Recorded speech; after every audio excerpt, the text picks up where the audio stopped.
Okay, so I noticed that one of the house spiders here, one of my brilliant little cellar spiders that lives in this corner, of which there are many in my house because it's an old house, an old drafty house in the woods. But she looked kind of dead and wasn't moving, but she had like a mass behind her, and I wasn't sure like what is that? Is it like an egg sac? What's going on over there? And I picked her out of the corner, and it turned out like yeah, because she was moving a little bit. I was like, is she dead? And like, yes, she is dead, but guess who isn't? This jumping spider got up there and killed her. So this was the thing I saw moving. So see the long spindly legs? That's my old house spider who was killed by this jumping spider. So a cool thing you can see here is that the house spider has these long spindly legs. If you ever see them, they're almost exclusively in buildings, new and old. They'll build their webs in all kinds of places. They love to be indoors. They just are kind of evolved to sit in a web forever in spider fashion. And, you know, they eat what comes into their web. So they have these long, like delicate legs for perching the web.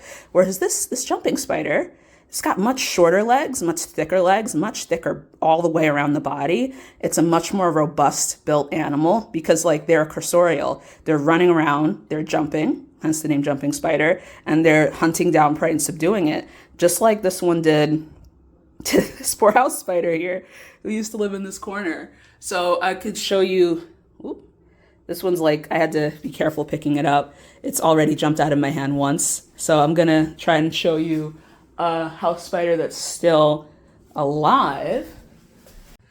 So here's a house spider that is still living. You see how the legs are splayed out? She's like dangling from her web, waiting for a tasty meal to fly through, and that's what she'll do forever and ever. Versus, whoop, oh, I guess that one's got what it needed out of that carcass and is like on its merry way to do spider things. I'm going to relocate the jumper outside. These ones like to live outside, and it just got in from outside somehow.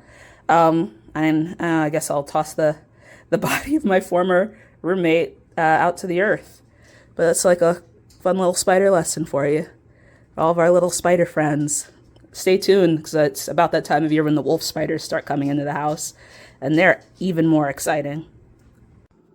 So how can you tell? How can you identify the spider? So check out this eye arrangement.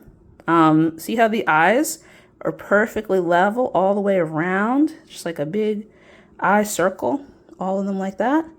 That's how you can tell it's a little jumping spider from the family. Oh, what's their family name? I'll put it here in text form because I'm drawing a blank right now. And other fun fact about the spider, it's trying to bite me. It's trying really hard to bite me. I can feel its fangs like working against the skin of my finger. A little tingly. So a lot of times these little spiders, their fangs are too delicate to pierce human skin, but this one is definitely trying hard. Like, it hates me. I'm gonna put it outside now. Bye. Just wanted to say real quick, I let the spider go. Spider is going on its merry way on a bush, but I didn't think I gave a great explanation. So one, the family name came to me. It's Salicidae, Salicidae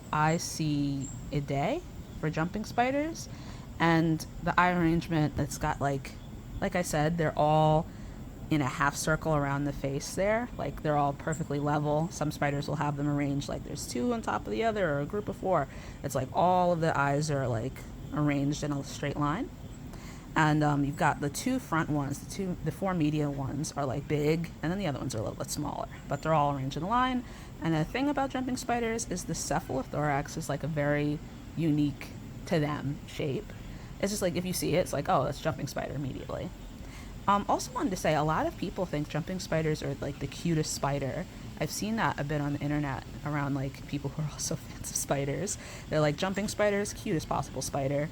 And I just want to throw one thing out there, that I think wolf spiders are the cutest spider. I think that their eye arrangement is way cuter than jumping spiders, because I think their eye arrangement looks like a kind of like a frowny face. Because if you see a wolf spider, they have like the two big eyes in the center, and then they have four smaller eyes under the two big ones, arranged in like what looks like a little frown, and then the other eyes are above the two big ones that look like eyebrow markings. So whenever I see them, I think I'm looking into like a little frown face. And those two big eyes are like so huge and like reflective and glassy, like a doll. And these are the thoughts that you start to have when you spend like hours and hours looking at spiders in a dissecting scope, and hours crawling around the forest floor with like a light looking for spiders, I suppose. But that's it. That's the real end of my spider lesson. And I figured I'd end it with some more, I don't know, traditionally charismatic animals like this chickadee and these squirrels. I gotta refill that bird feeder. Okay, that's it for real. Go spiders!